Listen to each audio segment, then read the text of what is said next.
With a 38% increase in job posting and market demand, AI engineers are now earning up to $180,000 a year with an annual growth rate of 36%.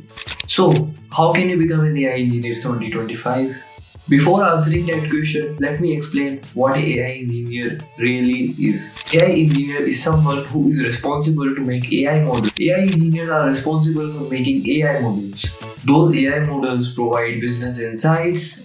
And how do they make these AI models? They use machine learning algorithms and deep learning neural networks. So, how can you become an AI engineer? Here's a brief roadmap to become an AI engineer. Let me explain.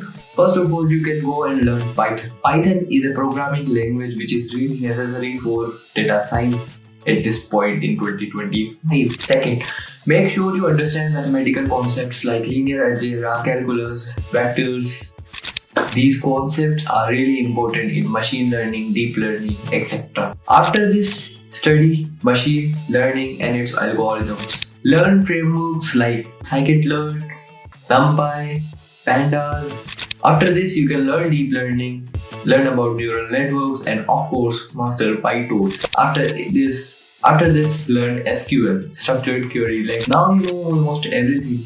So what can you do now? You can build projects and start applying. And by the way, here are some free courses you can learn AI from. Python for Beginner by FreeCodeCamp, ML course by Andrew Ng, Training course by Andrew Ng, Data Science for Beginner by FreeCodeCamp, PyTorch tutorial by Patrick, Linear Algebra by 3 Blue 1 Brown, Statistics Fundamental by StatQuest. So in the end, I have prepared a Google Doc for you to properly navigate through these resources. You can go and download that from the pinned comment of this video. Thank you very much for watching this video. I'll see you in the next one.